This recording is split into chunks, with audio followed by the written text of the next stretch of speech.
This is CNN, the most trusted name in news. CNN Chile Radio. Podcast. Siempre. Siempre.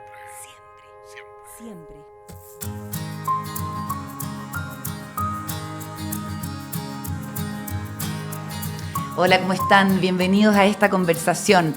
Red de Impacto es una red colaborativa impulsada por la Fundación Colunga que reúne a líderes de la sociedad civil que están comprometidos con generar un cambio social significativo y para eso promueven la incidencia pública y el fortalecimiento de la sociedad civil. Todo esto en favor del bienestar de Chile y sus nuevas generaciones. En este ciclo de video podcast conocemos a cada uno de sus protagonistas y hoy conversamos con Margarita Guzmán, que es pedagoga y actriz de formación, fundadora de la Fundación Sentido, que lleva casi 2 décadas trabajando con niños, niñas y adolescentes cuyos derechos han sido vulnerados y que lidera un programa de acompañamiento para jóvenes que salen de los hogares de protección. ¿Cómo estás, Margarita? Bienvenida. Muy bien, gracias, Carola, por la invitación. Yo conozco hartos trabajos de fundaciones que trabajan con niños, niñas y adolescentes, pero nunca había conocido esta arista o este lado de una problemática que es súper importante. ¿Qué pasa con los niños una vez que salen del régimen en el que estén o de la tutela del Estado, en el fondo? Cuéntanos qué hace la Fundación Sentido. Bueno, la Fundación Sentido existe ya hace más de 13 años y nosotros partimos preparando para la vida independiente a los niños y niñas y adolescentes que vivían dentro de los hogares, ¿ya? Al tiempo de trabajar en esto nos dimos cuenta que nos iba muy bien en estos talleres de capacitación en oficio y de habilidades blandas, pero cuando salían afuera nos iba muy mal, efectivamente. Y nos dimos cuenta, fuimos testigos de cómo los jóvenes que salían de los hogares y que estaban obligados a salir a los 18 años por ley de los hogares, quedaban expuestos a la situación de calle. Fue ahí cuando nos dimos cuenta que una intervención para tener un impacto social tenía que ser muchísimo más profundo, muchísimo más integral, que tenía que considerar una vivienda, que tenía que considerar acompañamiento, pero que además sí o sí necesitaba considerar el amor, la reparación, la intención y el trabajo por desarrollar muchas veces por primera vez la confianza en esos jóvenes que tienen una historia de tanto dolor. Y es por eso que hace ya más de 4 años nos especializamos en viviendas de transición para los jóvenes que tienen que salir de los hogares a los 18 años. No te puedo creer, lo encuentro ultra original y demasiado necesario. No es tan original, te voy a decir, porque serio? sé que en Chile no existe. O sea, dentro de las cosas que se hacen en Chile. En Chile no existía. Me había tocado un ejemplo, pero tiene mucho sentido, evidentemente. En Chile no había. No había. Entonces, el Estado no provee ese servicio. No, ya. No hay ninguna política pública para eso todavía. Y tú dices no es original porque afuera... Porque afuera existía. Entonces cuando nosotros vimos este vacío y dijimos necesitamos viviendas para ellos, porque si no quedan en calle, empezamos a investigar, empezamos a estudiar, hay mucha experiencia internacional y hay mucha experiencia latinoamericana, que es como muy similar a lo que nosotros vivimos. Entonces fuimos a estudiar, adaptamos la metodología, la trajimos por acá y abrimos las primeras viviendas de transición en plena pandemia, ¿ya? Ah, perfecto. ¿Y las viviendas cómo las consiguieron? Hay mucho movimiento, pero ahí nos asociamos con una empresa bursátil, que es Finsa, en la que le invitó a sus clientes a comprar un inmueble destinado para estas primeras viviendas de transición. Perfecto. ¿Ya? Entonces nosotros ahí tenemos 2 casas compartidas, en donde viven 6 jóvenes en cada uno. Perfecto. Y tenemos también la oficina de la fundación, de manera que ellos viven solos, es parte de la metodología, es parte del cambio, de decir, ya no estoy institucionalizado, entre mi voluntad y además entre un aprendizaje muy práctico de qué es vivir de manera interdependiente, ¿ya? Pero sí hay siempre alguien en la oficina a quien puedan recurrir porque esa transición tiene que ser progresiva, ¿ya? Tiene que ser acompañada. Claro. Y hoy tenemos estas casas compartidas y luego tenemos departamentos compartidos que son para los jóvenes que ya han pasado un proceso de desarrollo de autonomía progresiva y que se encuentran más preparados para ir a vivir un departamento ya solos, sin estos profesionales accesibles 24/7. Y en donde ya viven como vecinos cualquiera, bajo las reglas del edificio, empiezan a pagar las cuentas y empiezan a practicar mucho más concretamente lo que es empezar a vivir de manera interdependiente. Y ahí ellos viven de a 2. Perfecto. ¿Y tiene algún subsidio del Estado este programa? Nada. Nada, cero. Hemos pasado 3 gobiernos y hemos tenido avances, ya desde que salió la nueva ley del servicio y se acabó la ex ley del Sename. se quita el requisito del certificado del Ministerio de Educación para seguir apoyándolo hasta los 24 años. Eso quiere decir que pueden estar estudiando peluquería o que pueden estar en una capacitación de grúa horquilla y el Estado los debería seguir apoyando. ¿Qué pasa hoy? Esta ley no se ha educado lo suficiente, ¿ya? Entonces, incluso jóvenes que están estudiando los siguen ingresando. Pero el gran drama es que sí o sí recortan con los que no están estudiando. A eso sí o sí los egresan a los 18 años. Y no es culpa de ellos que no estén estudiando. Claro. Es culpa de la vulneración y del tipo de protección que les ha dado el Estado, que ha impedido que ellos se mantengan insertos en el sistema educacional, ya sea por salud mental, por rezago, por estigma, por dolores, porque no se bancan el sistema educacional. ¿Y qué es lo que hace el Estado? Los castiga a ellos, que son los que más ayuda necesitan, porque no tienen un bagaje educacional y no tienen a quién acudir. Imagínate a ti, hoy día, a la edad que tienes, te dicen, feliz cumpleaños, tienes que dejar de vivir en el lugar donde vives, te puedes llevar lo opuesto y no puedes recurrir a nadie. A nadie. Pero... ¿Dónde duermes? Estos son niños y adolescentes que sufrieron vulneraciones, o sea, no son infractores de ley. No, es por Ya. vulneración de derechos. Lo que Entonces hoy eso también es muy conocemos fuerte. como mejor niñez. Ya. Sí, el servicio de protección especializado. Entonces, ¿qué es lo que pasa? Que finalmente se les condena y se les castiga a los Que son jóvenes víctimas, que claro. solo fueron vulnerados en su niñez. Eso es todo lo que hicieron para merecer que el Estado diga, feliz cumpleaños, te vas. ¿Y qué cobertura alcanzan ustedes, Margarita, con la fundación, con el programa? Poquísimo. Nosotros tenemos capacidad para 18 jóvenes. Ya. El universo es de aproximadamente 400 jóvenes, los que cumplen 18 viviendo en hogares cada año, ¿ya? Los que están matriculados o están vinculados a algún sistema de educación, que insisto, peleamos todavía, que acepten que no sea del Ministerio de Educación y todo eso, que todavía no está tan instalado, ellos sí pueden mantenerse y los que no, tienen que salir. Ahora, no es por una indicación de tribunales, porque si bien tribunales los puede egresar por un tema de que entran en la mayoría de edad, el servicio podría no egresarlos. Perfecto. De ser beneficiarios del sistema, ¿ya? Entonces ahí es donde hay otro vacío, donde como no se ha educado, los hogares dicen, ok, el tribunal lo egresó, entonces yo lo saco. Correcto. Y al final es como un círculo vicioso, porque va en contra de los niños, cuando se podría hacer un quiebre y que el mismo Estado se haga cargo de esto que están haciendo ustedes ahora. O sea, deberían. Deberían, claro. Deberían por todos lados, pero hay algo ahí en lo que me quiero detener. Creo que el tema de la prevención siempre ha sido muy importante. Creo que no tener la claridad de que no darle reparación y oportunidades a los niños, niñas y adolescentes que hoy día están en el sistema, es en muchos casos condenar su descendencia para que vivan la misma experiencia de ellos. Entonces eso es lo preventivo.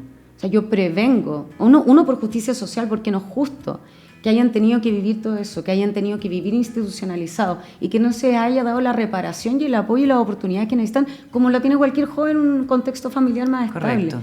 Entonces, además, cuando no reparamos y cuando los dejamos excluidos y expuestos a sobrevivir, ¿qué es lo que pasa? Que su descendencia muchas veces queda condenada a vivir la misma experiencia y entran en los hogares. Entonces no rompemos ese ciclo de violencia que son víctimas los niños que son vulnerados en su infancia. Y por eso tú dices que es preventivo darles este servicio, este beneficio a estos adolescentes. Tú eres parte de la red de impacto que impulsa Colunga para fortalecer los liderazgos de la sociedad civil. ¿Cómo definirías tu propio liderazgo y cómo has podido movilizar a otras personas? A ver, mi liderazgo es bastante poco políticamente correcto, la verdad. Poco ortodoxo. Sí. Siento que he sido persona non grata en muchos gobiernos por alzar la voz y decir cosas que nos ponen a todos incómodos. Yo creo que nos ha dolido poco esta realidad. Yo creo que nos debería avergonzar más como país dejar abandonados a estos jóvenes que fueron y que tienen historias tan dolorosas. Y tú escribiste esta carta, ¿cómo no les duele? Exacto. Ya. ¿Y qué pasó cuando escribiste esa carta? ¿La publicaron en el Mercurio? La publicamos en la tercera, Ya. pero fue viralizada finalmente la carta, porque salió en varios medios, en Twitter, entre otras cosas, y finalmente se masificó el alcance de la carta. Y esto generó muchas reuniones de lobby, mucha recepción. Sin embargo, hasta la fecha, no hay ninguna política que se dedique a trabajar específicamente en el acompañamiento de la transición y la preparación para estos jóvenes, porque entendamos que además el sistema de protección no les enseña a cocinar, no les enseña a lavar, no les enseña a manejar dinero, no les enseña a transportarse, no saben hacer trámites cívicos. Entonces, cuando entran en nuestras viviendas de transición, nosotros nos dedicamos a eso. ¿Qué es manejarse en este juego que nadie les enseñó a jugar? Entonces, esa preparación no es solamente extenderlos en el sistema de protección, que es lo mínimo que necesitan para poder pensar en estudiar o en desarrollarse laboralmente, sino que necesitan que les enseñen. Y como ser ciudadanos también, de alguna manera. Por supuesto. ¿Y qué beneficios tienen? ¿Y qué les corresponde? ¿Cuáles son sus derechos? Entonces, todo eso es una preparación y una enseñanza súper concreta que el Estado debería estar asumiendo, como lo hacemos los papás, cuando le pasamos por primero un cuchillo a un niño. Y les decimos así se ocupa. Y vamos de a poquito enseñándoles cómo uno se va manejando en la vida para que el día de mañana tengan las herramientas para poder seguir solo. Volvamos a tu estilo de liderazgo. ¿Cómo has logrado movilizar a las personas que finalmente permiten el funcionamiento del programa y de la fundación? No la he logrado movilizar como me hubiera gustado, la verdad. He hecho mucho ruido, hemos levantado una gran red de apoyo, eso ha sido muy importante. O sea, muchos actores involucrados que son sensibles a este tema, y eso efectivamente ha hecho que el tema alcance un poquito más de ruido y un poquito más de espacio para ver alternativas. Yo creo que mi liderazgo es muy activista, es de mucho levantar incumbentes y otros actores, stakeholders que puedan colaborar con esto, y también de mucha información técnica. Nosotros somos especialistas en este tema hace mucho tiempo, hemos aprendido muchísimo, hemos sistematizado este trabajo, hemos visto que funciona, como vemos en su descendencia, la experiencia que están teniendo los hijos. Hablemos de eso, los indicadores, en el fondo, la información que han ido recopilando respecto de las trayectorias de vida de estas personas que pasan por las casas. Bueno, lo que nosotros tenemos hasta ahora, porque son poquitos, nosotros consideramos son 3 años de preparación, y por eso estamos impulsando que a través de la ley de armonización se cambie la ley del servicio de protección y se les dé acompañamiento hasta los 21 años a todo efecto, sin requisitos, y se les den por lo menos 3 años de preparación. Eso es lo que nosotros hacemos, 3 años de preparación, en donde el primer año es el yo me adapto, donde se contiene la crisis, muchas veces viene de deserción escolar, deserción del tratamiento psiquiátrico, que por años uno dice, ahora que puedo, lo dejo, y tengo la crisis, tengo deserción escolar, y ahí el trabajo es de mucha contención, de desarrollar la confianza, de acompañarlos en la adaptación de estos nuevos espacios, mientras se les va enseñando, y el segundo año ya es yo practico. Ahí sí volvemos a intentar la inserción escolar o educacional superior. Ahí vemos que ellos sí solicitan un acompañamiento psicológico y psiquiátrico, y vemos cómo practican lo que se les ha ido enseñando. Y el tercer año yo me preparo, cómo planifico mi salida, qué necesito para arrendar, qué beneficios puedo acceder. Y además, cómo voy a ir ahorrando y haciendo todo el plan de salida para que yo efectivamente me pueda hacer sostenible en el tiempo después de manera interdependiente. Igual nosotros somos una familia para ellos, o sea, pueden volver a nosotros por apoyo, por orientación, para la búsqueda de empleo y todo ese tema. ¿Y consiguen trabajo? Sí, por supuesto. Y terminan estudios. Y ninguno de los jóvenes que ha pasado por la fundación no ha sacado cuarto medio. Todos sacan cuarto medio. Más del 80% sigue estudios posteriores a cuarto medio. Y hoy lo que vemos es que los jóvenes que egresan planificadamente de la fundación porque terminaron su proceso, si bien con muchas dificultades, se sostienen. Y vemos cómo tratan a sus hijos. Vemos el amor, cómo dicen, yo no voy a repetir la historia con mi hijo. Y ven cómo tienen todo preparado con su bolso y todo lo que necesitan, y cómo los tratan con mucho amor.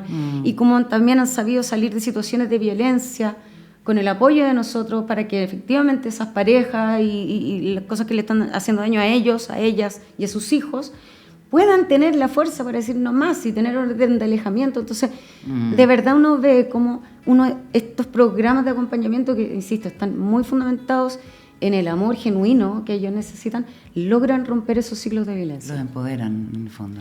Y les dan la confianza de que pueden regalarles otra historia a sus hijos, que no fue la que ellos tuvieron. Claro, que no es un destino griego, en el fondo. Sí.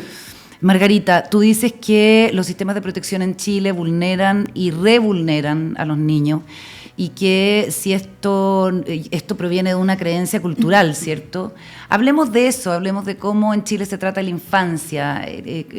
Tengo la impresión de que es un trato, es un maltrato más que otra cosa.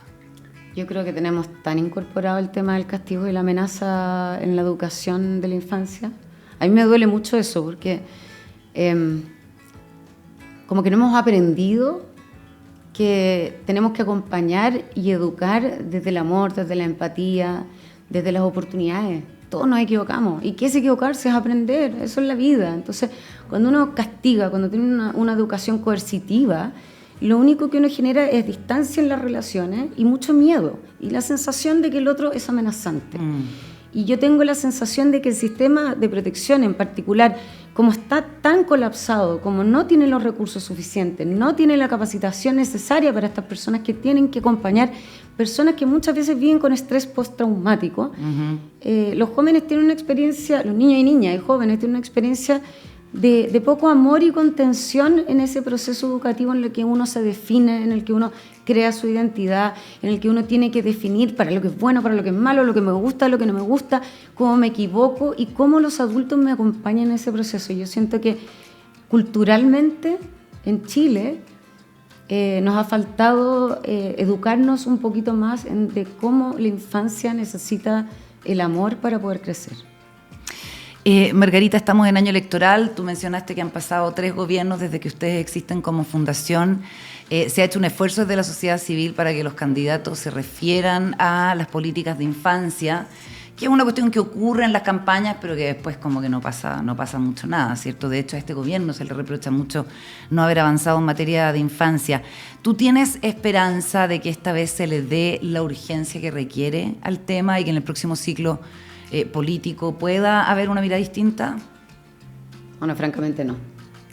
Súper honestamente no. O sea, en este gobierno, bueno, y en los gobiernos anteriores también, siempre hubo una voluntad, se hicieron muchos cambios cuando se cerraron estos hogares masivos y se convirtieron en hogares familiares, que era una deuda histórica.